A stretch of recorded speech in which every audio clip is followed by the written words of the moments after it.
O alarmismo atual, se você quiser, é apenas uma continuação do que aconteceu nos anos 80. E a Suécia foi um campo de teste muito ideal para esse tipo de operação, ao apresentar a União Soviética e a Rússia como uma ameaça muito perigosa que estava, você sabe, quase prestes a atacar. Então, os Dalzueis e os Estados europeus se inclinariam muito mais para os Edalzum. E você poderia até dizer que, se isso não acontecesse, os Estados de Walland iriam uma potência congular na influência de muito que sua Europa. With no hegemonic influence over Europe.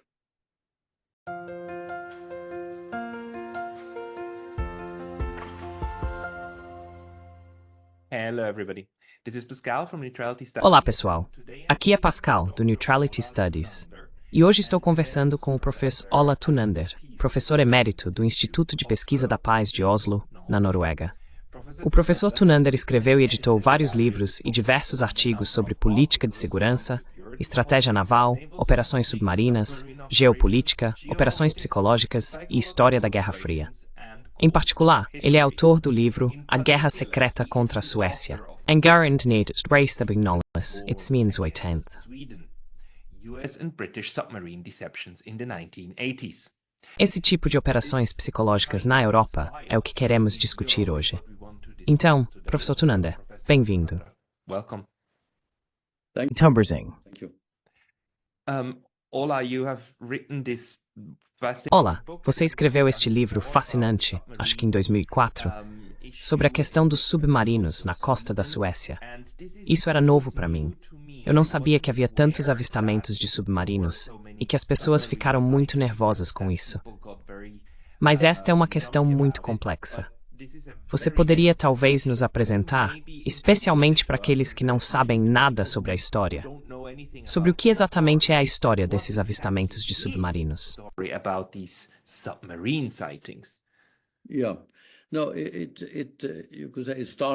Sim, não. Começou com um submarino soviético em 1981, que apareceu em uma ilha, o que foi algo bastante estranho. Mas depois disso, houve um grande número de avistamentos de submarinos em águas suecas, dentro dos arquipélagos, dentro de bases navais e dentro dos grandes portos e assim por diante, o que é bastante estranho, porque não é assim que um submarino deveria operar.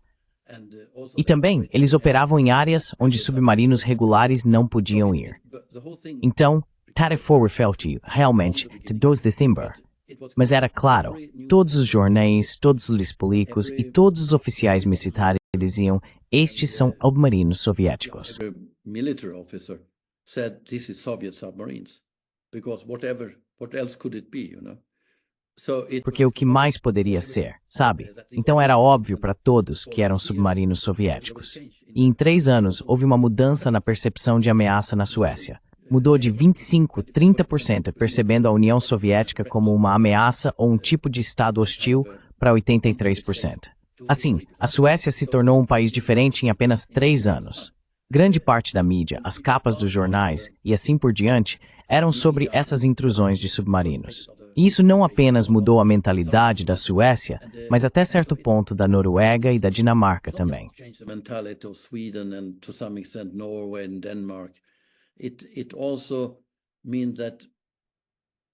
Também significava que os suecos deveriam confiar mais nos aliados ocidentais.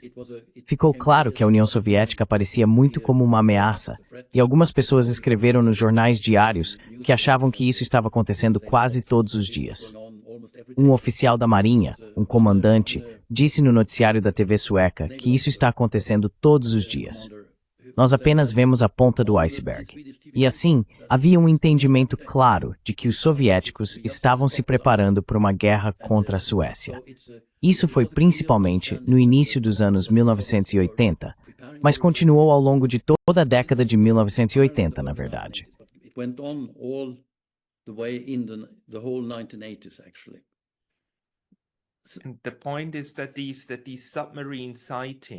A questão é que esses avistamentos de submarinos foram reais, certo? As pessoas viram periscópios.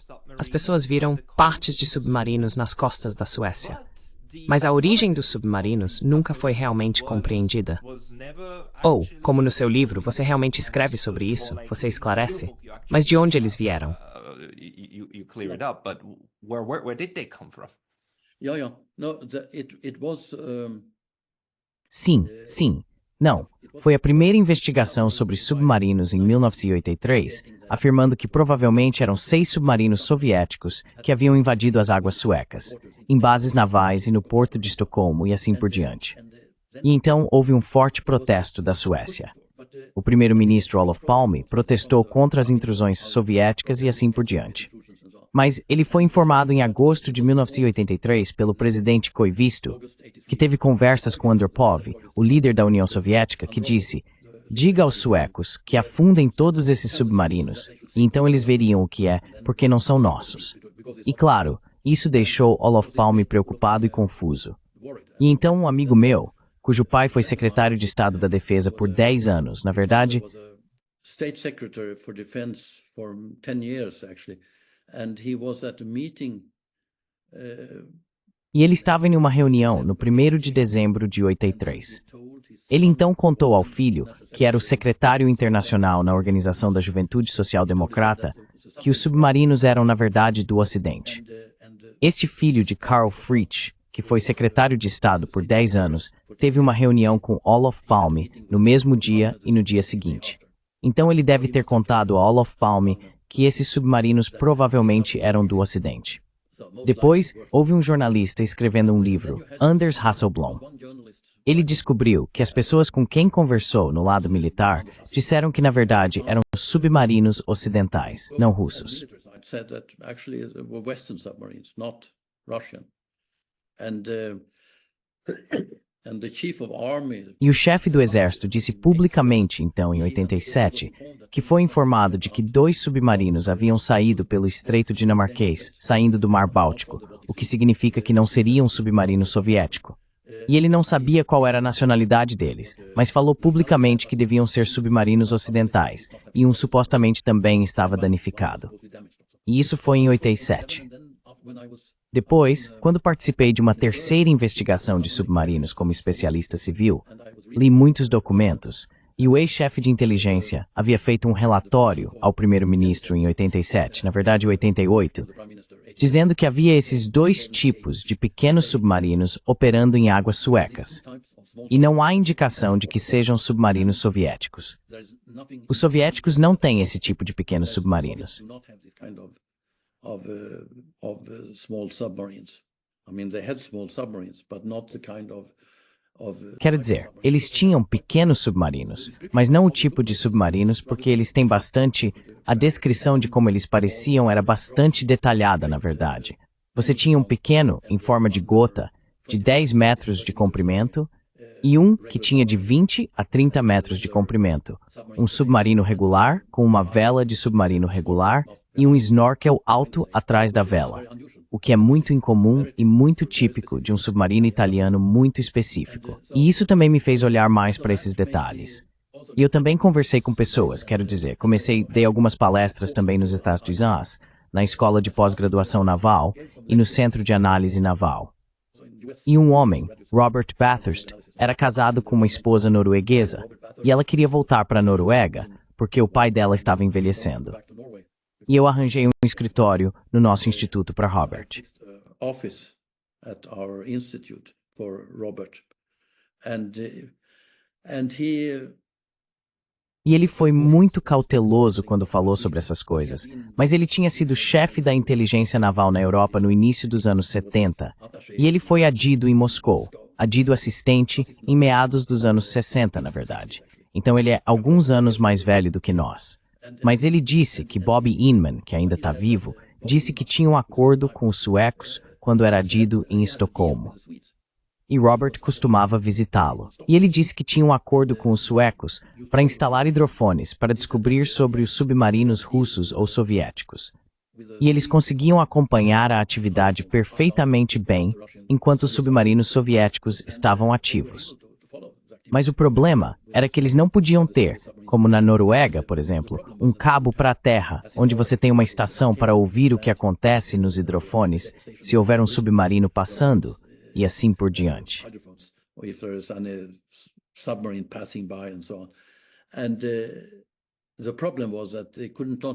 O problema era que eles não podiam ter essa estação de cabo porque não conseguiam a aprovação para esses hidrofones do primeiro-ministro. Isso significa que era necessário, eles estavam enviando sinais para uma aeronave de patrulha que passava, e era preciso ter um pequeno submarino para manter esses hidrofones. E isso já havia começado no final dos anos 1960. E quando Robert estava à frente da inteligência naval na Europa, no início dos anos 70, esse sistema funcionava. Então ele sabia, ele relatava todas as manhãs às 7 horas para o almirante dos Estados-Unidos, para as forças navais na Europa, sobre onde estavam todos os navios de superfície e todos os submarinos soviéticos, porque eles sabiam. Because they knew, and that's the problem was now, of course. E o problema agora era, claro, que esse sistema era extremamente secreto. Mas eu tenho 6 fontes, na verdade, que me contaram sobre esses hidrofones. E um cara disse que eles pegaram um em uma rede de pesca, na verdade. Então eles não sabiam o que era. Mas quero dizer, claramente não era um hidrofone soviético, por assim dizer. Ele era responsável pelo material de defesa para operações submarinas. Então descreveu em detalhes como era e como funcionava.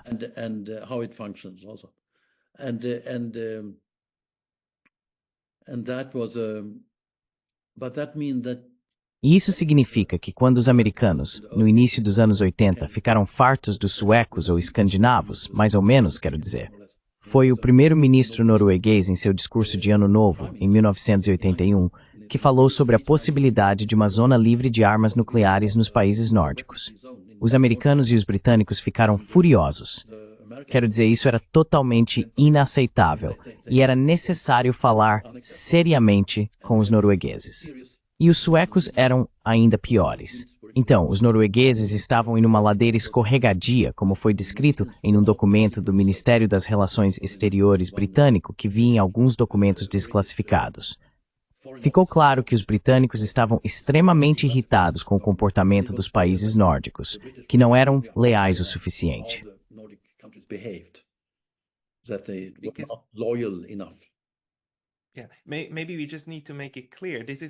Talvez só precisemos deixar claro. Este foi o momento em que a Noruega era membro da OTAN. A Suécia e a Finlândia eram, claro, ambas neutras. Bem, a Islândia e a Dinamarca faziam parte da OTAN, mas especialmente os noruegueses. Os noruegueses eram muito rigorosos sobre que tipo de sistemas de armas poderiam ser estacionados em seu território. E eles, junto com a Finlândia, eram bastante a favor de uma zona nórdica livre de armas nucleares, certo? Isso era algo que estava surgindo na época, essa ideia de zonas livres de armas nucleares.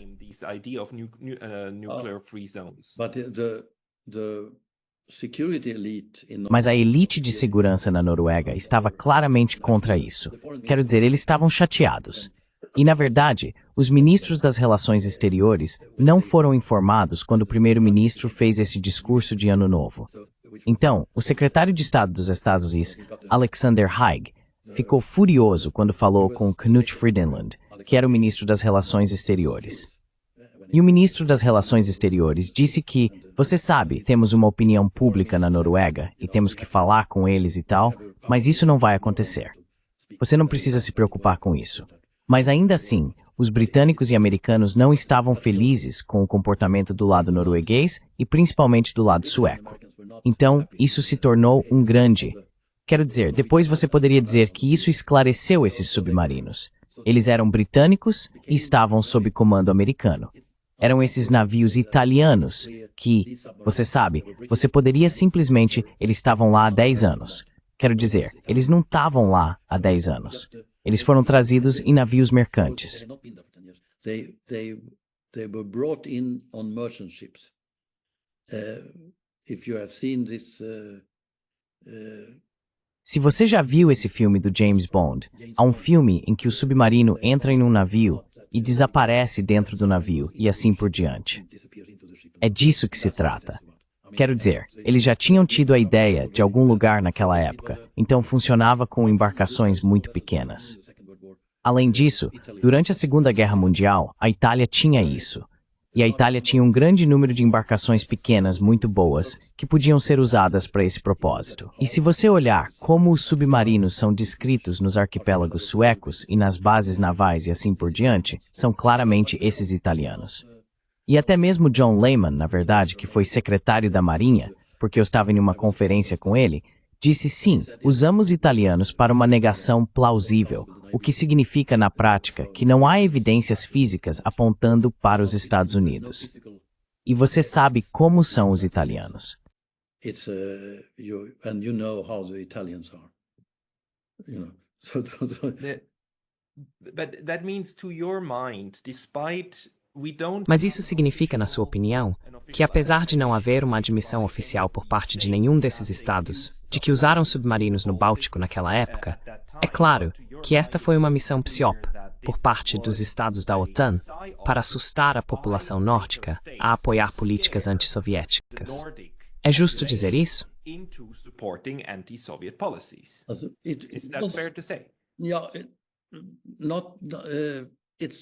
Sim, é um pouco mais, você poderia dizer, que na verdade em 2001, o secretário de Defesa dos Estados Unidos, Caspar Weinberger, ele foi secretário de Defesa nos anos 1980, disse em 2000 em um documentário de TV sueco, um documentário de cerca de 40 minutos, e ele falou por vários minutos sobre como operávamos submarinos nas águas suecas regularmente e frequentemente.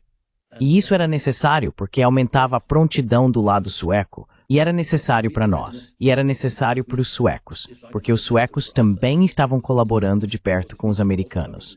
Quer dizer, alguns suecos, digamos assim. A Suécia estava de certa forma dividida. E eu escrevi bastante sobre isso, na verdade, sobre o Estado dual. about this quite a lot actually about the dual state so the E então, a Suécia eu entendi mais claramente na conferência quando falei com James Schlesinger, que foi secretário de Defesa nos anos 70 sob Nixon, e ele também liderou a CIA antes disso. Quando perguntei sobre seu tempo na administração, como eles viam a Suécia, ele disse qual Suécia? A Suécia política ou a Suécia militar? O militar planejava que viéssemos o mais rápido possível. E isso significa em uma guerra, na verdade. Então significa que, no caso de forças soviéticas entrarem na Alemanha Ocidental ou algo assim, os aviões dos Estados Unidos teriam que ir para algum lugar. Aviões dos Estados Unidos na Alemanha Ocidental. E o melhor lugar para ir é para a Suécia. Então a Suécia deveria receber, e essa era pelo menos a visão do então ministro da Defesa, Sven Andersson, que a Suécia deveria receber essas aeronaves já antes de ser atacada pela União Soviética. we were attacked by Soviet Union. But this policy was not handed over. Mas essa política não foi entregue ao novo primeiro-ministro por Olof Palme em 1976. Então Olof Palme foi primeiro-ministro de 69 a 76, eu acho, e depois de 82 a 86, quando foi assassinado. Isso significa que a ideia dessa elite militar era que deveríamos receber aeronaves dos Estados Unidos já antes dos soviéticos nos atacarem. E essa não era a política da Suécia política. Então, nesse sentido, a Suécia estava totalmente dividida. Você tinha uma parte, uma elite, não sei quantas pessoas, mas eu perguntei a John Lehman, nesta conferência em que falei em 2007, quais suecos estavam envolvidos nisso. Então ele disse, não posso te dizer isso, porque depois teria que te matar. Then he said, "No, I can't tell you that because then I have to kill you afterwards." And it was so he was very. E foi então ele estava muito, quer dizer, foi uma piada, mas provavelmente era séria de alguma forma. Além disso, porque isso era muito, muito sensível. Mas ele estava disposto a dizer que essas operações sobre as quais Caspar Weinberger falou em 2000 foram decididas por um comitê de engano sob Bill Casey. It was Bill Casey who was Então foi Bill Casey quem presidiu o comitê, e depois foi o chefe do Conselheiro de Segurança Nacional, Dick Allen, e depois foram os subsecretários, acho de Estado e Defesa. E eles tomaram a decisão porque queriam que o presidente, o secretário de Estado e o secretário de Defesa tivessem uma negação plausível. Eles provavelmente sabiam, mas deveriam ser capazes de dizer que não sabiam de nada. they should be able to say that they didn't know anything. This strikes me, this story, as something so important. Sabe, isso me parece, essa história, como algo tão importante, porque existe essa ideia, é claro, de que os estados da OTAN e a própria OTAN são uma aliança puramente defensiva que cuida de seus membros e também é igualitária, certo? Todos têm uma palavra igual nisso, e ninguém é forçado a entrar na OTAN. Todos escolhem isso por si mesmos. Pelo menos, essa é a grande narrativa que, especialmente nos últimos anos, nos foi apresentada repetidamente. Todos são livres para escolher suas alianças. Mas sua pesquisa mostra lindamente que o alarmismo do lado da OTAN tem sido, por pelo menos 40, se não 50 anos, tremendo para consolidar a política militar, especialmente em torno do Mar Báltico. Mas formalmente falando, não foi a OTAN. Não, mas países da OTAN, certo? Foi usando a Grã-Bretanha. E eu conversei com Vidar Eide, um general norueguês que estava... Isso foi por volta de 2000. E sobre... This was in around 2000. And about this, what Caspar Weinberger had said. Isso, o que Caspar Weinberger havia dito e assim por diante. E ele disse que sim, mas essas eram operações dos Estados Unidos e do Reino Unido. Eram, porque não se podia ter isso dentro da OTAN, pois o risco de vazamento seria enorme, na verdade. Você não podia, é claro, você tem comitês como o Comitê Clandestino Aliado e a equipe de planejamento de operações especiais e assim por diante dentro da OTAN, que a maioria das pessoas não conhecia, estavam gerenciando os stay-behinds, por exemplo, e assim por diante. E eles também estavam conduzindo submarinos para as águas suecas. E eu falei com um representante alemão desses comitês, Wolbert Schmidt, e ele disse que, sim, tínhamos submarinos britânicos, na verdade, principalmente, eu acho, desembarcando forças especiais para treinamento com os stay-behinds suecos e noruegueses.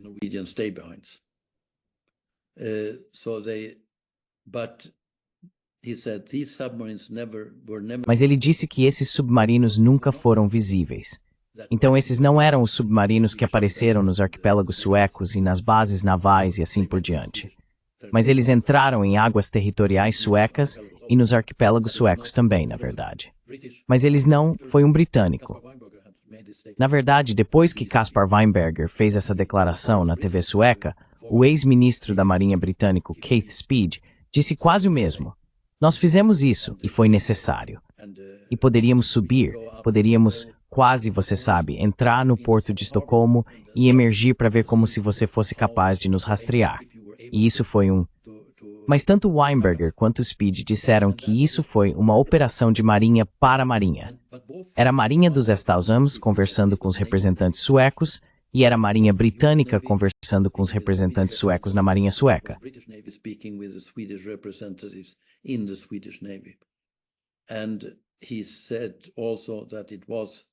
E ele disse também que foram o oficial de bandeira dos submarinos e o chefe do Estado-Maior de Defesa que conversaram com seu homólogo sueco, o que você poderia facilmente ver quem era. E essa foi a mesma pessoa que ordenou cessar fogos quando um submarino estava saindo e assim por diante. Então está claro que o que aconteceu então foi que, você sabe, era uma camada superior de almirantes que sabia o que aconteceu. Mas os oficiais navais regulares pensavam que eram submarinos soviéticos. E algumas pessoas começaram uma espécie de revolta contra o primeiro-ministro, o que, você sabe, como oficial naval, você não deve iniciar uma revolta contra o primeiro-ministro. Mas eles realmente também discutiram que deveriam levá-lo para matá-lo.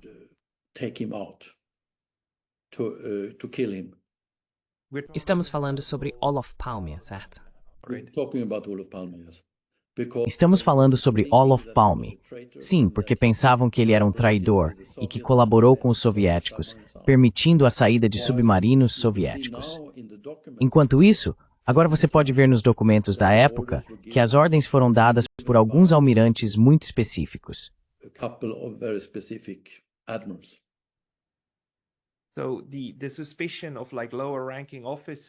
Então, a suspeita dos oficiais suecos de menor patente era de que havia submarinos soviéticos espionando a costa sueca.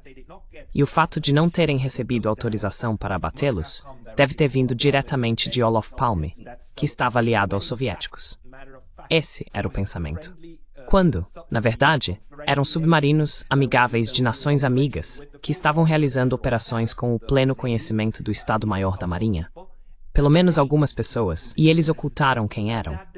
E essa é a tensão interna na Suécia, de brincar com o desconhecido, para criar um entendimento geral de que precisamos de mais proteção. Deixe-me fazer uma pergunta. Você acha que o objetivo principal dessa operação era o efeito psicológico? Ou era marinha contra marinha, tentando, sabe, jogar um jogo de gato e rato, ver até onde se pode ir, prontidão naval? Ou era a operação psicológica que realmente era pretendida?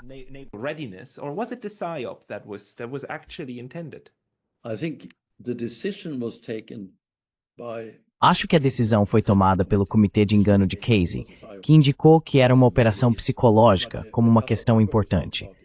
Mas quando Caspar Weinberger falou sobre isso, foi apresentado. E você poderia dizer que isso foi um acobertamento, mas não foi um acobertamento muito bom para o público sueco. Mas foi onde ele disse que era necessário aumentar a prontidão do lado sueco.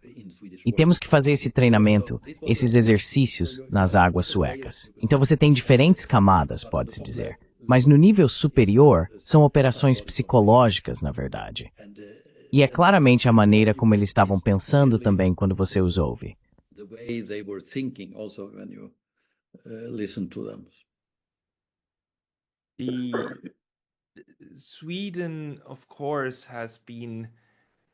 A Suécia, é claro, esteve sob uma política de neutralidade por 200 anos. Ou esteve sob uma política de neutralidade por 200 anos, de uma forma ou de outra. E nunca foi um tipo de neutralidade comprometida, como a da Suíça ou da Áustria, mas era mais uma falta de outras opções, vez após vez. Então, você acha que o fim definitivo da neutralidade da Suécia, na verdade, remonta aos anos 1980, e essa mudança de postura que foi provocada por esses navios?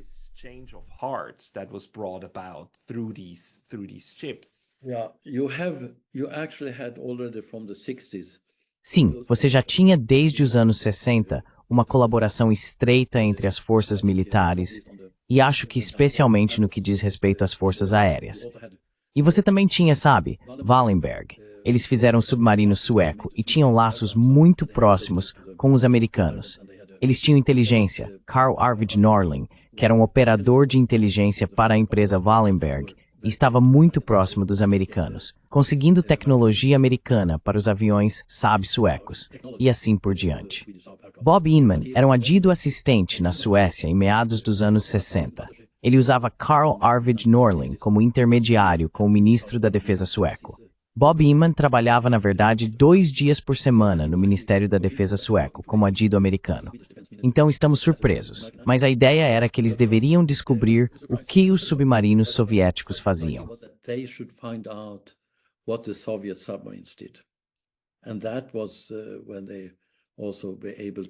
E foi então que eles também conseguiram implantar esses hidrofones ao longo da costa sueca.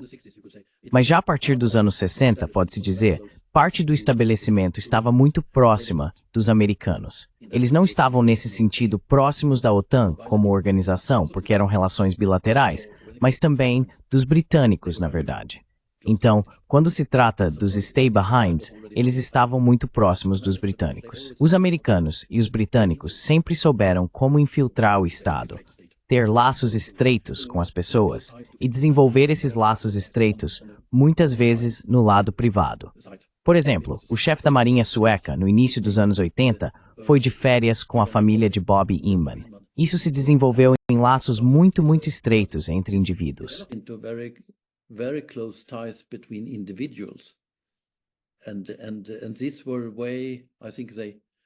E isso foi uma maneira, acho que eles realmente conseguiram desenvolver, tornou-se uma questão de confiança. O chefe de defesa norueguês me disse que nos anos 70 ele conheceu o chefe de defesa sueco e eles foram esquiar juntos. A coisa mais importante era a confiança. Quero dizer, o que estava escrito no papel não era realmente a coisa principal. A coisa principal era a confiança pessoal. Mas isso também tornava mais problemático, pode-se dizer, quando se trata de quebrar as regras. Se você se expõe publicamente, por exemplo, e faz coisas, não há uma maneira legal de puni-lo. Então isso significa que a única maneira é a punição física. Pode-se dizer que esse é talvez um aspecto do assassinato de Olof Palme, que ele foi eliminado porque era inaceitável. E ele também sabia muito.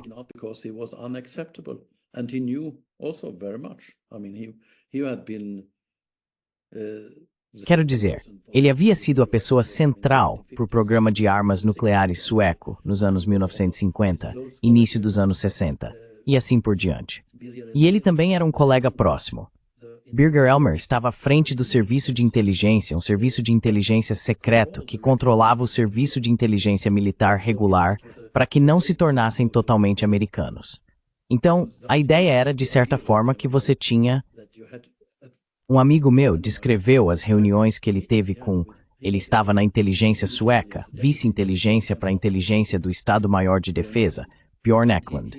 E ele disse que tinha reuniões com pessoas de inteligência estrangeira, mas era esse bureau de informações, por assim dizer, o serviço de inteligência secreto que organizava as reuniões, e ele não tinha permissão para saber os nomes das pessoas, de seus homólogos.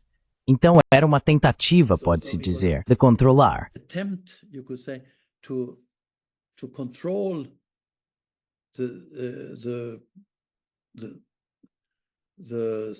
O serviço militar e de inteligência sueco para que não fossem totalmente infiltrados pelos americanos, pode-se dizer.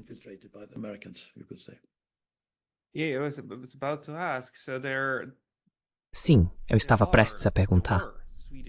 Então, havia oficiais de inteligência suecos que sabiam que o perigo de infiltração estava realmente emanando da Grã-Bretanha e dos Estados Unidos. A União Soviética era uma ameaça militar direta, mas há outra ameaça do outro lado, o que é muito paradigmático, porque estados neutros geralmente estão sob a ameaça de ambas as partes, que querem que eles estejam mais próximos e mais amigáveis a eles. Sim, especialmente como a Suécia, porque a Suécia é um ponto crucial na constelação nórdica. Um colega finlandês me disse ontem, você sabe, Estocolmo é o centro dos países nórdicos, certo? É assim que ele descreveria.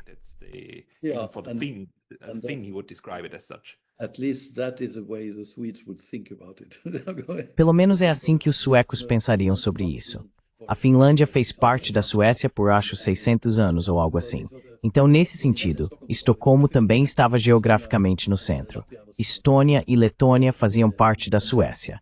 E assim, nesse sentido, historicamente falando, a Suécia se via como um país central dos estados nórdicos, na verdade. Mas também, quando se trata de política de neutralidade, isso foi muito importante em certo sentido, porque foi um relaxamento da tensão no norte da Europa.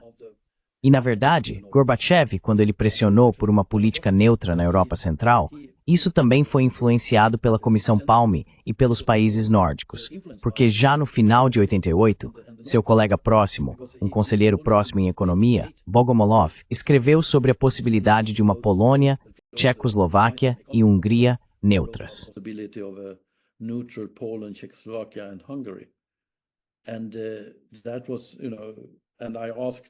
E eu perguntei ao lado russo imediatamente depois, e ele disse que sim, essa é uma política de Gorbachev. Então, já era desde janeiro, quando falei com ele, já era desde janeiro de 1989 que se queria ter uma Polônia, Tchecoslováquia e Hungria neutras, como uma espécie de zona de amortecimento entre as grandes potências. E então, você poderia possivelmente ter mais uma nordificação da Europa Central, pode-se dizer, com uma Polônia, Tchecoslováquia e Hungria neutras, e mais uma solução norueguesa, talvez para a Alemanha Ocidental. Mas ele queria, naquela época, ainda ter algumas forças na Alemanha Oriental para evitar uma Alemanha maior. Esse era o caso.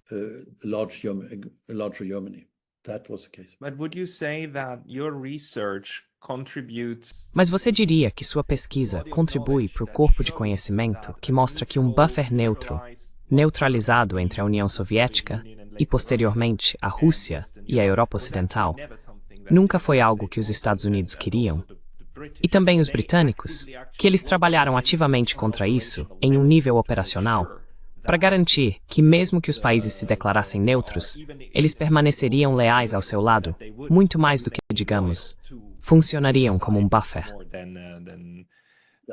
Let's say, function as a buffer. Yeah. No, I think so. It is a Sim. Não, eu acho que sim. Quando você lê os documentos da administração Bush, havia um historiador, esqueci o nome dele agora, mas ele escreveu sobre a política de Baker.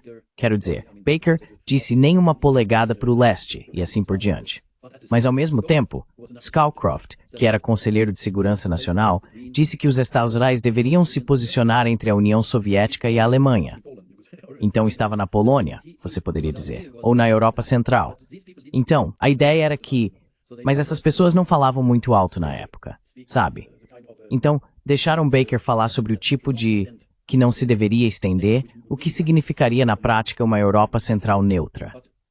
Mas quando você olha para o que o outro lado da mesma administração disse, e também há declarações de Baker de que ele realmente disse isso, ele não quis realmente dizer o que disse.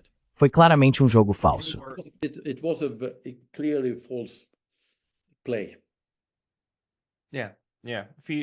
Dishonest. Sim, sim, desonesto na melhor das hipóteses e mentiras na pior. Mas talvez nos últimos minutos, olá, se você comparar sua pesquisa dos anos 1970, 80 e início dos 90, o período da Guerra Fria, com o que estamos vendo hoje nesta guerra por procuração que está acontecendo na Europa, você vê paralelos. Você vê paralelos com as operações psicológicas do passado e o alarmismo atual das populações na Europa. Yeah. I think that Sim, sim. Acho que em certos aspectos, você poderia dizer que o alarmismo atual, se quiser, é apenas uma continuação do que aconteceu nos anos 80, e que a Suécia foi um campo de teste muito ideal para esse tipo de operação. Ao apresentar a União Soviética e a Rússia na época como uma ameaça muito perigosa que estava quase prestes a atacá-los, os Estados Unidos e os Estados europeus se inclinariam muito mais para os Estados Unidos.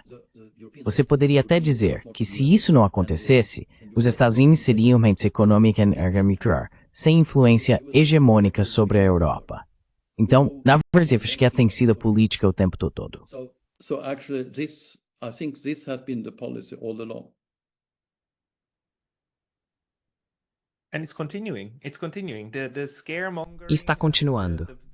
A disseminação do medo e a inflação de ameaças do outro lado, mesmo com enganos descarados, está acontecendo diante dos nossos olhos. Mas está ficando um pouco mais óbvio para você agora? Porque o que aconteceu com o Nord Stream foi inicialmente atribuído à Rússia imediatamente. Embora não faça nenhum sentido. Ainda não faz sentido. Mas está ficando um pouco mais óbvio agora, não está? Eles estão perdendo a vantagem na disseminação do medo, ou eu é que não estou sabendo? or am I just not seeing it? Eu acho que após essa entrevista de Weinberger, o público sueco, acho que foi 60% ou algo assim, disse que sim, provavelmente eram submarinos ocidentais. Pelo menos submarinos ocidentais e assim por diante. Em 2014, houve uma nova ocasião de intrusão de submarino, onde você sabe, ninguém realmente sabe o que era, mas certamente não eram russos, mas foi assim que foi apresentado. E tudo que era conhecido, você sabe, 15 anos antes, você esqueceu. E não se deve dar desmesros supposed faz.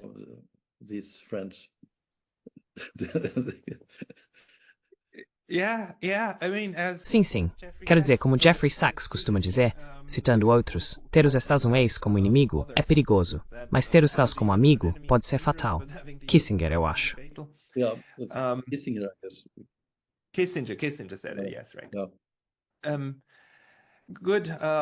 Bom, Professor Ola Tunander, sua pesquisa é muito relevante. Vou colocar o link do livro na descrição. Você também tem um Substack, certo? Para as pessoas que querem ler seus escritos mais recentes? Acho que quando se trata do livro, ele é bastante antigo. Quero dizer, o livro em inglês é bastante antigo. Tenho alguns livros suecos que são novos, mas os artigos do Substack são em parte são coisas bastante novas, na verdade. Certo. Vou colocar tudo isso na descrição. Pessoal, por favor, se estiverem interessados, sigam o professor Ola Tunander sobre isso. Ola, muito obrigado pelo seu tempo hoje. Obrigado. Today. Thank you.